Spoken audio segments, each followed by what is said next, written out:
Sandra Nasser from Castro Valley. My name is Sandra Nasser. I'm a Palestinian American. I am beyond heartbroken to see what is happening to the innocent civilians in Palestine. I was born in San Francisco in 1963, and at the age of 1, moved with my parents and siblings back to our homeland in Palestine. My first memory was exactly 5 weeks before my 4th birthday, when armored Israeli tanks rolled down our street. I can vividly recall the fear gripping my body as the playmates I was amongst dispersed. I running as fast as I could to find shelter in my mother's arms. That was in 1967, when the remaining 22% of historic Palestine was occupied by Israel. And since then, and for the past 56 years, that occupation has gotten more brutal and more suffocating. Are you not horrified by the genocide taking place in which over 20,000 people, half of which are children, have been murdered? Are you not horrified by the acronym WCNSF, which stands for Wounded Child with No Surviving Family? I ask, do you not see that 66 days of constant bombardment on a besieged population with the most sophisticated weapons, including white phosphorus, as anything other than barbaric? Congressman, in your letter, you also said that Israel has a right to defend itself. I ask you, from whom? From doctors, professors, poets, journalists, mothers, babies? Because those are the people Israel is targeting.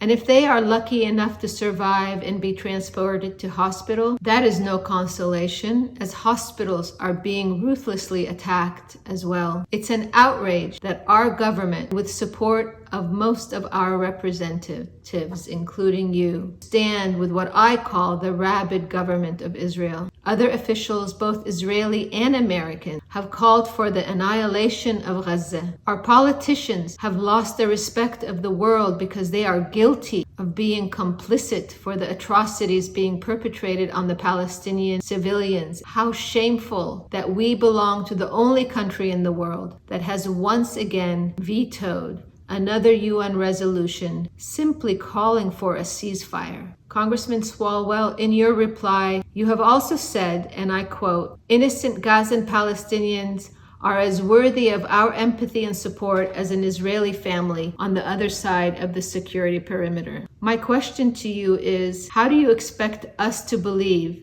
that you have any empathy and support for us when you cannot utter the word ceasefire? We are simply asking you, as our representative, to stop rendering us invisible. Innocent Palestinians are being murdered by the tens of thousands, and we demand that you call for a ceasefire now. Furthermore, I need to clarify that what you refer to as a security perimeter is more aptly called an apartheid wall, and has for 17 years kept over 2 million people caged in an open-air prison. No one can get in or out of Gaza. It has been described like shooting fish in a barrel. I'm not hearing a call, not a whisper, for the Palestinian hostages to be freed. What is taking place in Gaza is a genocide. I do have empathy for you and the Palestinian people. And frankly, I think it's when people level charges like that someone is complicit or they don't have empathy. That's what reduces this conversation and takes it to a place where there's no understanding. And frankly, it's a lack of empathy. You're not invisible to me at all. And there's nothing about my 11-year record on this issue or standing up for the Muslim people that any person could say and pass a lie detector test that I believe the Palestinian or Muslim community is invisible. I think we have a different interpretation of what ceasefire means. I support a permanent ceasefire where hostages are released and Hamas surrenders. Innocent Palestinians who have been killed in this conflict, it's horrifying. And that's why I will continue to sign on to letters or legislation that,